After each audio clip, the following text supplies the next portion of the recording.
Bonjour et bienvenue dans cette vidéo dans laquelle nous allons parler du routage dynamique, précisément avec OSPF. Dans les précédentes vidéos, nous avons eu à parler du routage statique. Vous avez vu comment c'était fastidieux de pouvoir faire à chaque fois des routes. Bonne nouvelle pour vous, le routage dynamique est là et on va résoudre ce problème.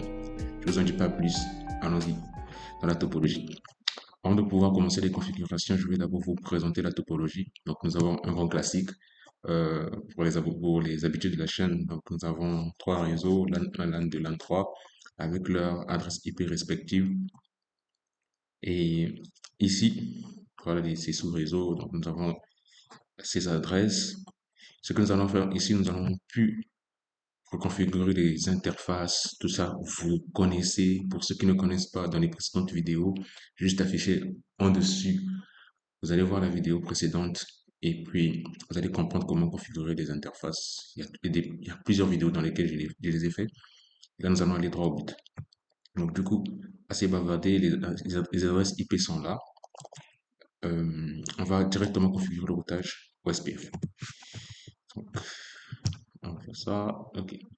Avec le routeur 1, je vais ressortir.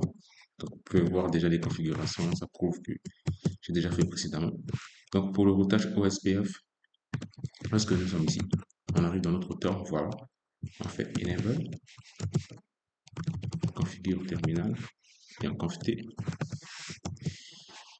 Arrivé ici, mode de configuration globale, on écrit cette commande routeur OSPF, numéro du système autonome. Pour nous, tous les routeurs sur lesquels nous allons faire les configurations, on va désigner OSPF 1, système autonome 1. Super. Donc, on a ça. On va donner l'ID. L'ID de notre routeur, il est là. Pour le routeur 1, ça sera 1, 1, 1, 1, 1. Pour 2, on va faire la même chose. 2, 2, 2, 2, 2. Et pour le 3, également. Donc, on a routeur OSPF. Routeur ID. 1, 1, 1, 1, 1. Okay. Maintenant, la partie la plus importante, c'est pouvoir attribuer des réseaux de la configuration du OSPF sur ce routeur. C'est très simple, surtout avec la méthode que je vais vous montrer. Je vais vous montrer une astuce qui va encore plus vous faciliter la tâche. Donc, il s'agit de mettre les réseaux network qui sont directement liés à notre routeur. Pour cela, vous allez tout simplement mettre cette commande do show IP route. Et qu'est-ce qu'il faut faire? Ben, tout simplement, vous allez voir ici. Voici les différents réseaux qui sont directement liés à notre routeur. Donc, ce sont ces réseaux que je vais mettre respectivement ou bien dans le sens inverse. Lors d'un porte-peu, je vais tout ça mettre network 172, le premier, 16.1.0. Je vais ici, on est en /30. Donc, je vais donner l'inverse de ce masque. Pour avoir l'inverse du masque, je mets la plus grande adresse IP, c'est-à-dire 255 4 fois, 255, 255, 255, 255, plutôt. Je vais faire la soustraction avec l'adresse IP, l'adresse IP le masque de ce masque, le masque de cette adresse IP. Donc, comment dirais-je? Donc, je vais faire 255, c'est-à-dire 4 fois, moins ce masque. Quand on est en /30, c'est 255.255.255.252. Pour ceux qui ne comprennent pas, je pense que ce qui va s'afficher va bien vous expliquer. Donc, on fait tout simplement la soustraction et on aura le masque inverse. Et du coup, là, ce sera 0.0.0.3. Et puis, on met ARIA. On est premièrement en zone unique. Donc, on choisit, notre zone, c'est la zone 0. On peut vous mettre zone 2, zone 3, zone 10, à nous de voir. Mais on choisit la zone 0, ARIA 0. Voilà. On va faire de même pour le deuxième réseau. Tout ce que j'ai à modifier, c'est le 3. Voilà, c'est juste le 3. Et pour le dernier, c'est network 192.168.1.0 ici. Et ici, le masque inversé, c'est 0.0.0.255. Toujours ARIA 0. Excellent. C'est tout. Nous aurons juste à faire la même chose pour ces différents réseaux et le reste, c'est le routage C'est le protocole de routage OSPF qui va se charger de pouvoir faire les correspondances, les routes entre les différents réseaux. Mais bien avant, vous devez vous rassurer, bien sûr, que déjà, à ce niveau-là, les connectivités se passent bien, c'est-à-dire que d'ici, ici, d'ici à là. Donc, de mon côté, avant la vidéo, j'ai déjà fait des pings et tout marchait bien. Donc, du coup, vous devez vous rassurer en avance que tout marche bien.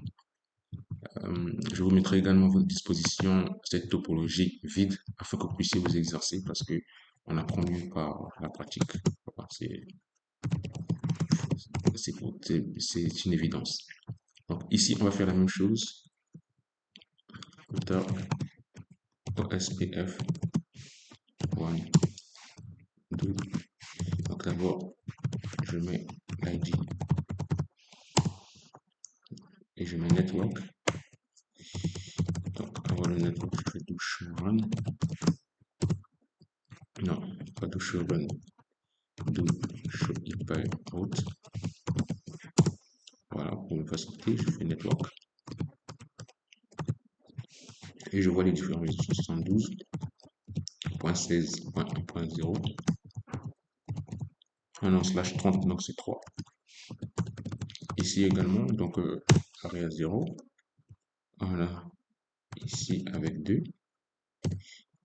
Et voilà, il vient déjà de localiser, il vient déjà de reconnaître qu'il y avait le OSPF à côté, donc du coup, il a déjà pris en compte. Il commence déjà à prendre en compte. Donc, on va aller ici. C'est un très bon signe déjà pour les configurations. Donc, on va aller également pour network 72.16.2.0.0.255, non, 0.3. Oh. Oui, c'est très subtil. Très subtil, donc il faut faire très attention. Et enfin, on va finir avec ça, 192.168. Voilà.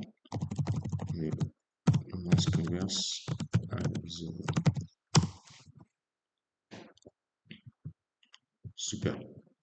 Donc ici, on a fini. On va passer au troisième routeur. Vous voyez comment c'est plus simple. C'est encore plus simple que l'autre. Exit. On va faire routeur OSPF. On va commencer par l'ID.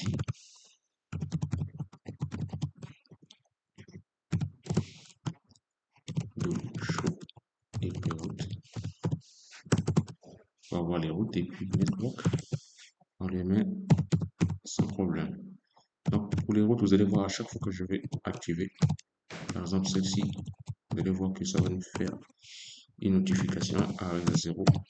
C'est censé nous faire une notification. On attend un peu. C'est censé nous faire une notification. Super. Donc l'OSPF a été pris en compte. On va aussi faire l'autre. Je vais juste les directions haut ou bas ou aller dans les commandes précédentes et puis juste modifier là. Normalement ici ou également on va nous donner une notification. Notification normalement. Bon, en attendant, je vais rédiger. Super. SPF a été pris en compte. Donc, network 172, 192, 163.0. Et là, c'est 255. Harry a toujours 0. Et c'est parti. Super. Donc là, nous avons configuré notre routage OSPF. Il suffit juste maintenant de pouvoir faire les configurations. Même avant, si vous avez vu qu'au départ, j'ai eu à faire hyperroute. Hyperroute ici. Vous avez vu ce que ça montre. Mais si je refais encore tout, show hyperroute, vous allez voir que en agrandissant la fenêtre, ici on a en haut. Donc le C c'est connecté, donc connecté directement. Et lorsque vous voyez le haut ici, c'est OSPF. Donc on connaît trois réseaux. Donc 172 1.0 via 172.16.2.1. On connaît encore ce réseau-là. Ça, c'est le réseau, le LAN 1. On le connaît encore via cette interface parce que nous sommes au niveau du LAN 3. Il connaît également le réseau local là. Non, ce réseau local là, le réseau du LAN 2 via encore cette interface. Donc, à ce niveau-là, tout est OK.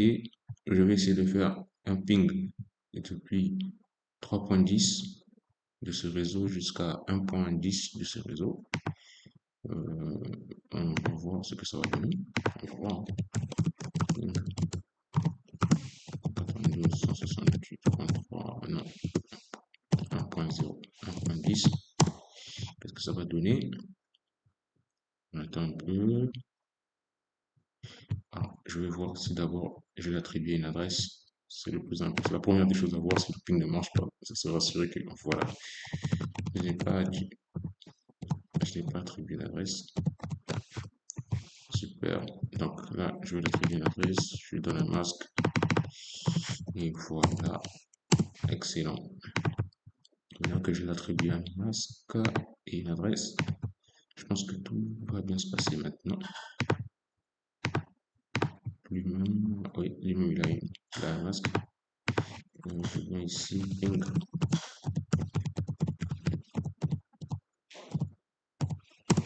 Et voilà, tout marche bien. Donc, si vous faites la connectivité ici, bon, je vais annuler ça. Je ne sais pas comment ça va passer.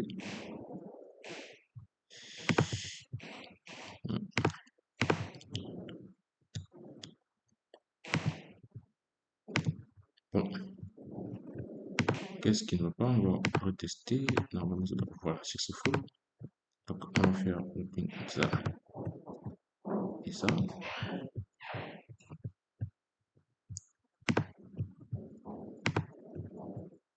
Ça fait ça. Ok. Donc voilà, c'était tout à ce niveau-là. Donc à cet instant, vous remarquez qu'au niveau de nos trois réseaux, tout fonctionne bien, tout arrive à communiquer, les différents réseaux, les différents composants, les différentes machines de chaque réseau arrivent à communiquer avec ceux qui sont distants.